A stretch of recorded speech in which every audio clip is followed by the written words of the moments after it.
બાળદોસ્તો, હવે આપણે પાઠને સમજીએ.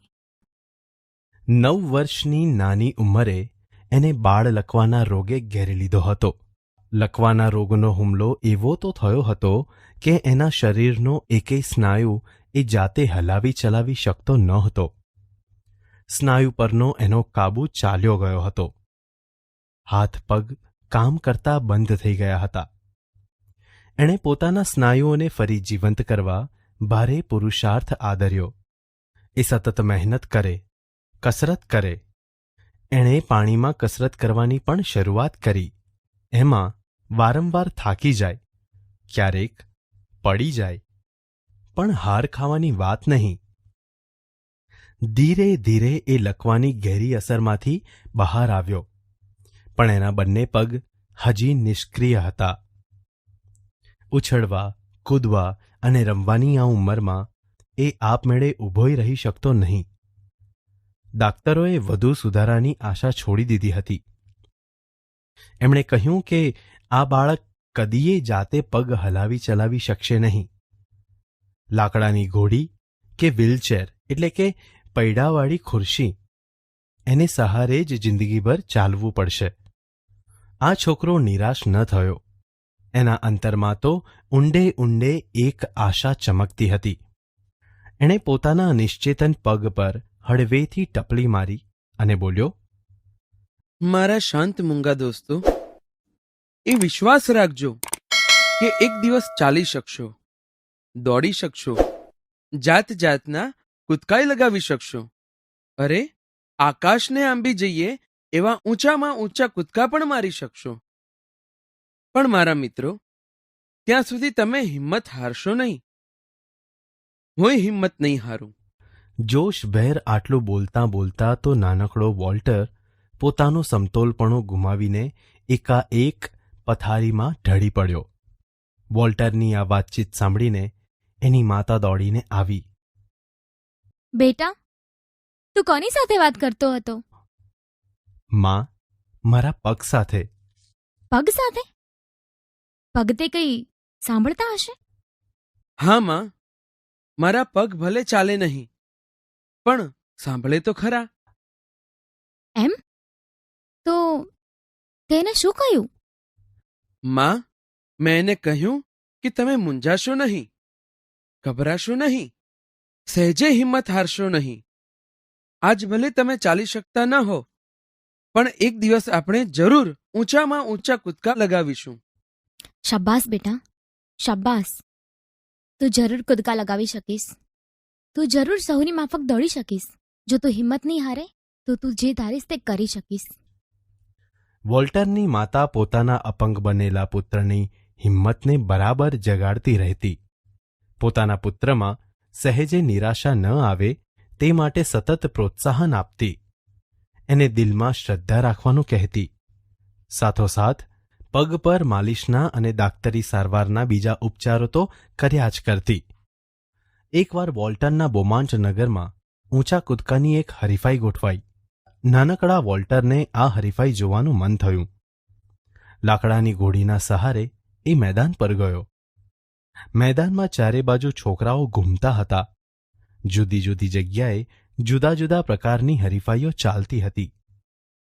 ક્યાંક ખેલાડીઓ દોડમાં ભાગ લઈ રહ્યા હતા, ક્યાંક ઊંચા કૂદકાની રમત ચાલતી હતી, તો ક્યાંક વાંસ કૂદકાની રમત રમાતી હતી. વોલ્ટર ઊંચા કૂદકાના વિભાગમાં જઈને બેઠો. 2 લાકડીઓ પર એક વાંસ મૂકવામાં આવ્યો હતો. ખેલાડી દોડીને આવતો વાંસની નજીક આવીને એ પગની ઠેક લગાવતો અને હવામાં તરતો હોય એમ વાંસને ઓળંગી જતો. વોલ્ટર રસપૂર્વક હરીફાઈ જોઈ રહ્યો હતો. એને થયું, લાવ, હું પણ કૂદકો લગાવું. પણ પોતાના સહેજે હાલી ચાલી ન શકતા પગ પર એની નજર પડી. બાજુમાં પડી લાકડાની ઘોડી એણે જોઈ. એ નિરાશ થયો. જ્યાં જાતે ચલાતુંય નથી ત્યાં વળી આવો અને આટલો ઊંચો કૂદકો મારવાની વાત કેવી? પણ ત્યાં તો એને એની માતાના શબ્દો યાદ આવ્યા. જો તું હિંમત નહીં હારે તો તું જે ધારીશ તે કરી શકીશ. વોલ્ટર આનંદથી રમત જોવા લાગ્યો. એવામાં એક છોકરાએ કમાલ કરી. એણે સૌથી ઊંચો કૂદકો લગાવ્યો. અગાઉનો વિક્રમ તોડી નાખ્યો. તાળીઓના ગડગડાટથી સહુએ એને વધાવી લીધો. એ વિજેતાનું ઇનામ મેળવી ગયો. વોલ્ટર પણ બેઠો બેઠો જોશભેર તાળીઓ પાડતો હતો. ઇનામ મેળવીને પાછા ફરતા છોકરાને એણે જોયો. એ બરાબર એના જેટલી જ ઉંમરનો હતો. વોલ્ટરને થયું, હું પણ એક દિવસ ચાલીશ, પછી કૂદકા લગાવીશ. એક દિવસ એવોય આવશે કે હું આ પગથી દુનિયાભરમાં ઊંચામાં ઊંચો કૂદકો લગાવીશ. અરે, હું તો વિશ્વ વિક્રમ સ્થાપીશ. વોલ્ટર અપંગ હતો, પણ એનો નિર્ધાર અડગ હતો. તેનું તન અપંગ હતું, પણ મન અડીખમ હતું. શરીર નિર્બળ હતું, પણ એનો સંકલ્પ ઘણો બળવાન હતો. એના હૈયામાં એક શ્રદ્ધા હતી. મારું શરીર આજે ભલે અપંગ હોય, પણ એક દિવસ એવો આવશે કે વિશ્વનો કોઈ ખેલાડી મારી બરાબરી કરી શકશે નહીં. મહેનત કરવામાં વોલ્ટરે કશું બાકી રાખ્યું નહીં. ડાક્ટરની નાનામાં નાની સૂચનાનો પૂરેપૂરો અમલ કરતો હતો. એ ધીરે ધીરે કમર સુધીના કેલિપર્સ પહેરીને ચાલવાનો પ્રયત્ન કરવા લાગ્યો. પછી એણે કમરમાંથી પટ્ટો કાઢી નાખ્યો. પછી ઢીંચણ પરનો પટ્ટો કાઢી નાખ્યો. છેલ્લે તો પગના પંજા માટે જ કેલિપર્સનો ઉપયોગ કરવો પડતો. ધીરે ધીરે સ્નાયુઓ મજબૂત થતાં એ કશાનીય સહાય વગર ચાલવા લાગ્યો. આમ કરવા જતાં ઘણીવાર એ પડી જતો, પણ હિંમતભેર ફરી ઊભો થઈ જતો. ધીરે ધીરે વોલ્ટર બરાબર ચાલવા લાગ્યો. એની માતાએ રોપેલી શ્રદ્ધા સાકાર બનવા માંડી. મનોબળના સહારે વોલ્ટરે એક અદ્ભુત સિદ્ધિ મેળવી. ખુદ ડાક્ટરો પણ મોંમાં આંગળા નાખી ગયા. પણ વોલ્ટરની ઈચ્છા હજી અધૂરી હતી. એની ઈચ્છા તો ઊંચા કૂદકાની સ્પર્ધામાં વિશ્વ વિજેતા બનવાની હતી. એના શરીરમાં તાકાત આવતી ગઈ. સ્નાયુઓ ચેતનવંતા બનવા લાગ્યા. ધીમે ધીમે એ દોડવા લાગ્યો અને આખરે ઊંચો કૂદકો લગાવવા માંડ્યો.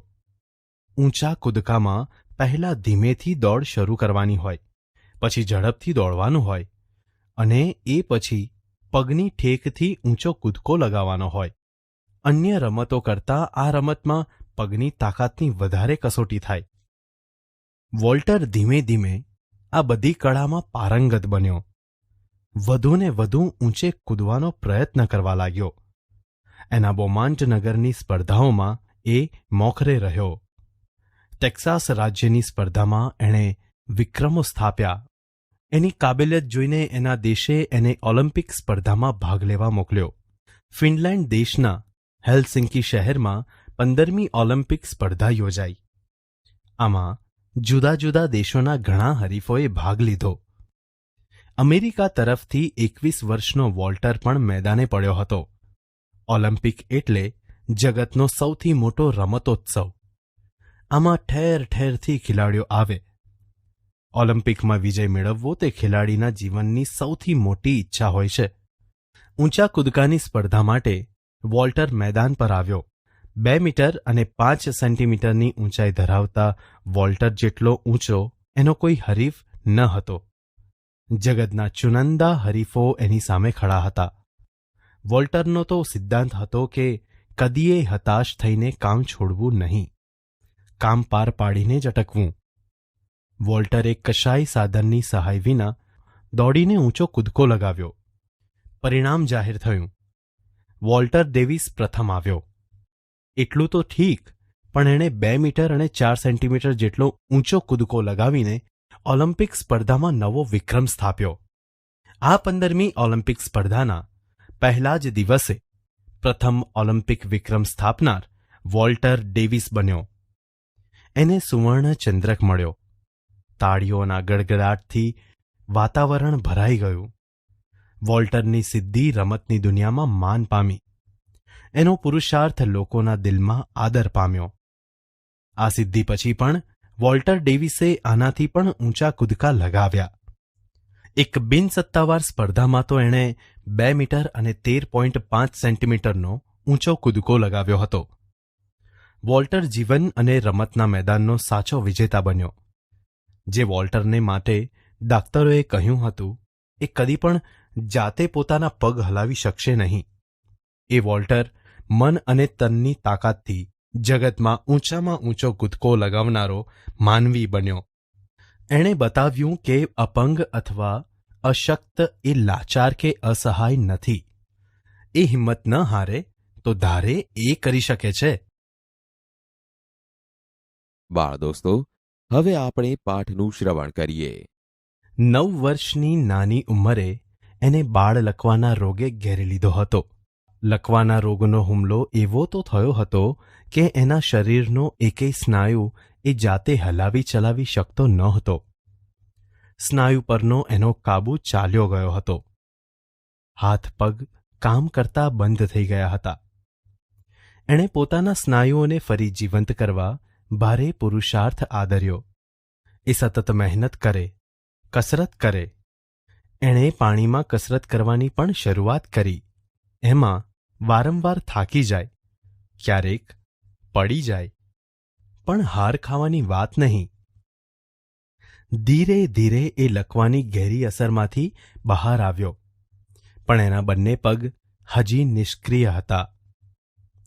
ઉછળવા, કૂદવા અને રમવાની આ ઉંમરમાં એ આપમેળે ઊભોય રહી શકતો નહીં. દાક્તરોએ વધુ સુધારાની આશા છોડી દીધી હતી. એમણે કહ્યું કે આ બાળક કદીએ જાતે પગ હલાવી ચલાવી શકશે નહીં. લાકડાની ઘોડી કે વ્હીલચેર, પૈડાવાળી ખુરશીને સહારે જ જિંદગીભર ચલાવવું પડશે. આ છોકરો નિરાશ ન થયો.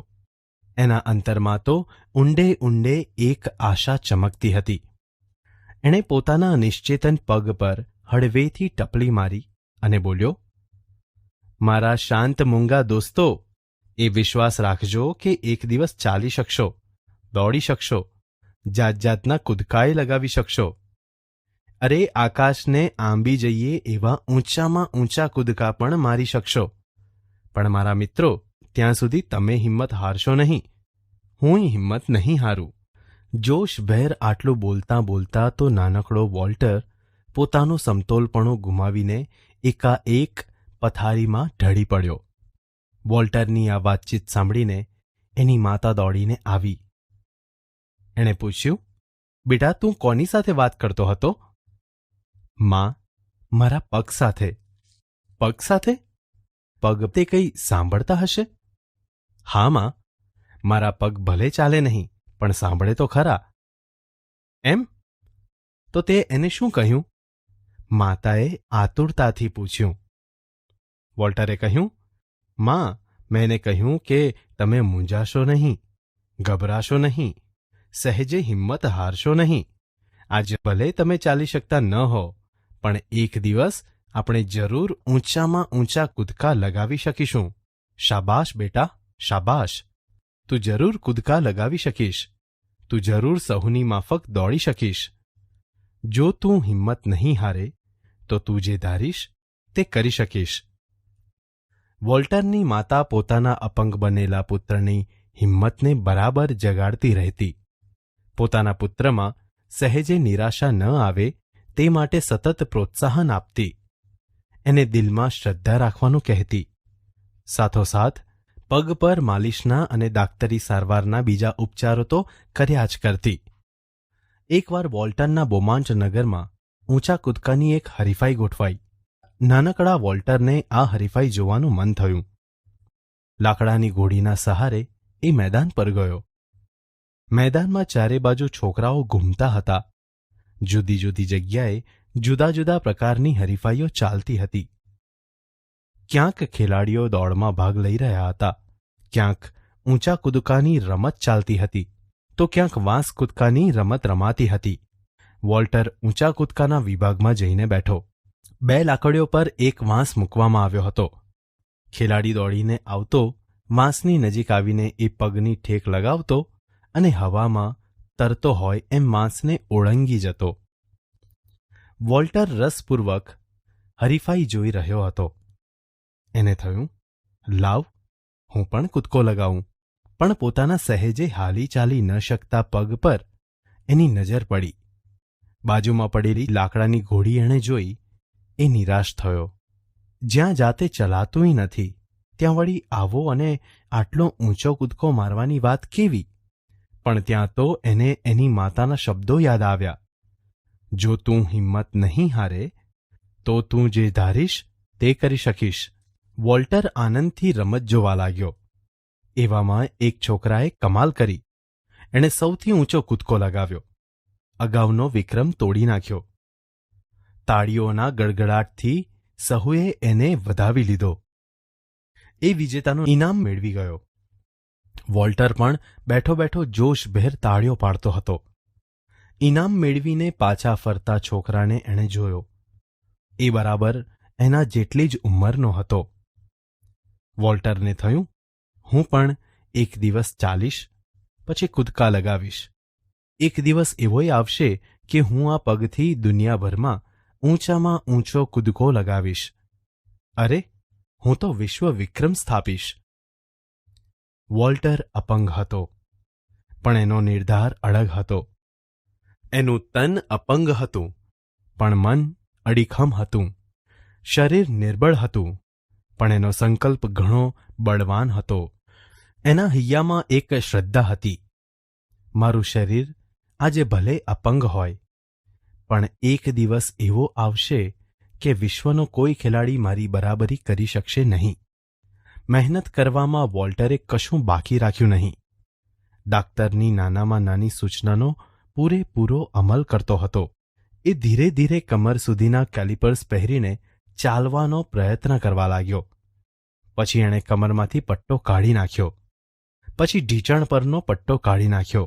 છેલ્લે તો પગના પંજા માટે જ કેલિપર્સનો ઉપયોગ કરવો પડતો. ધીરે ધીરે સ્નાયુઓ મજબૂત થતાં એ કશાનીય સહાય વગર ચાલવા લાગ્યો. આમ કરવા જતાં ઘણીવાર એ પડી જતો, પણ હિંમતભેર ફરી ઊભો થઈ જતો. ધીરે ધીરે વોલ્ટર બરાબર ચાલવા લાગ્યો. એની માતાએ રોપેલી શ્રદ્ધા સાકાર બનવા માંડી.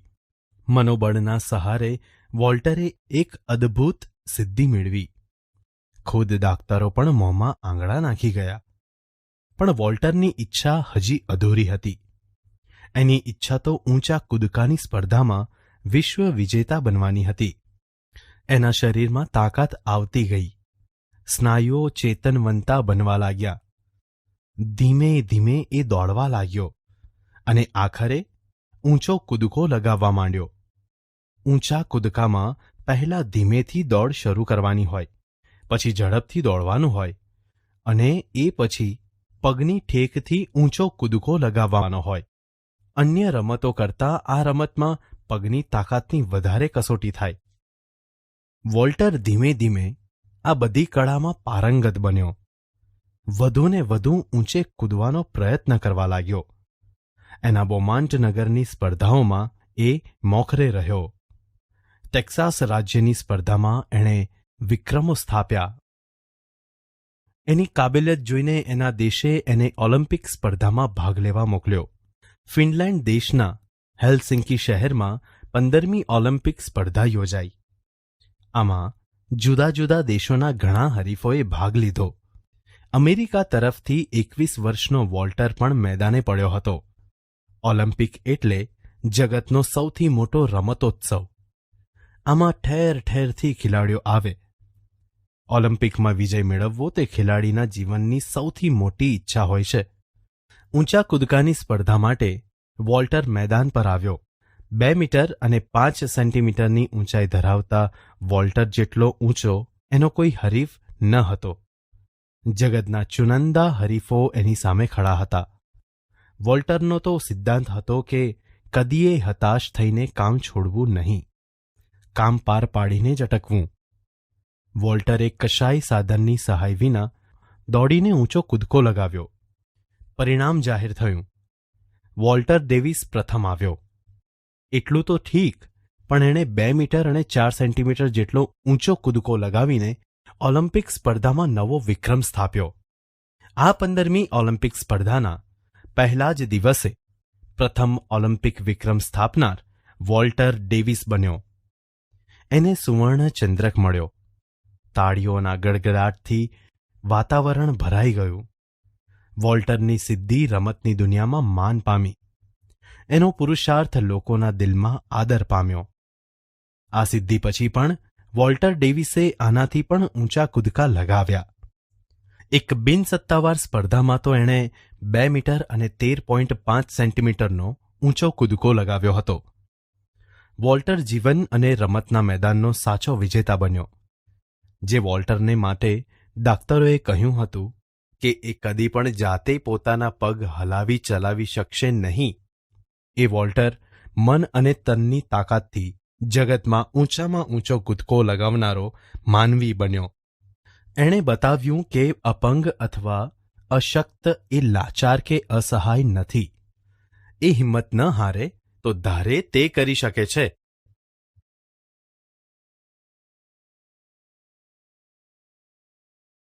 પાઠ 12 અપંગના ઓજસ.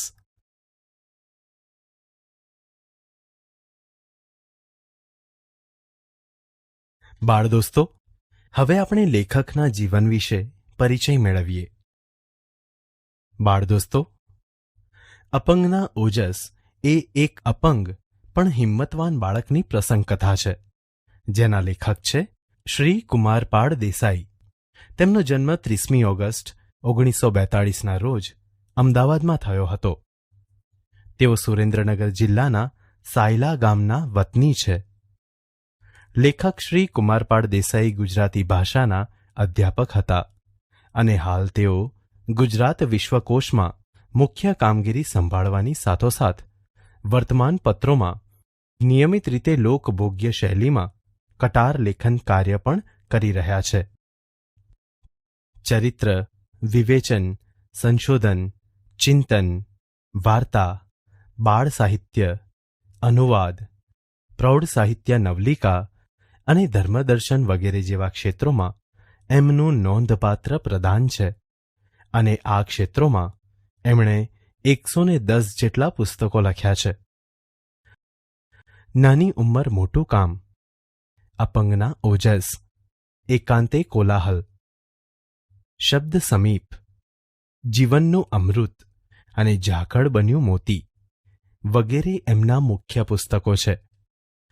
બાળ દોસ્તો, અપંગના ઓજસ પુસ્તકમાં લેખકે અપંગ વ્યક્તિઓની સિદ્ધિઓને આકર્ષક શૈલીમાં રજૂ કરી છે, જે આપણા માટે પ્રેરણાદાયી બની રહે છે. ભાષા સજ્જતા. બાળ દોસ્તો, આજે આપણે જોડાક્ષરવાળા શબ્દોની જોડણી વિશે જાણકારી મેળવીએ. જોડાક્ષરવાળા શબ્દો એટલે કે 2 કે તેથી વધુ અક્ષરો એકબીજાની પાસે આવીને જોડાઈ જવું તે. જોડાક્ષરવાળા શબ્દો લખતી વખતે જોડણીનો એક ખાસ નિયમ યાદ રાખવો જરૂરી છે.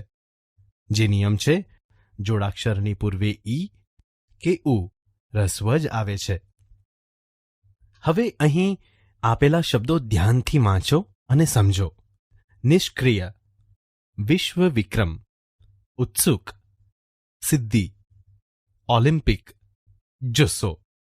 બાળ દોસ્તો, અહીં આપેલા શબ્દોમાં તમે જોશો કે એક અક્ષર બીજા અક્ષર સાથે જોડાવાથી બને છે અને આવા જોડાક્ષરની આગળ હંમેશા ઈ કે ઉ રસ્વ જ આવે છે. જેમ કે જુઓ, પહેલો શબ્દ છે નિષ્ક્રિય.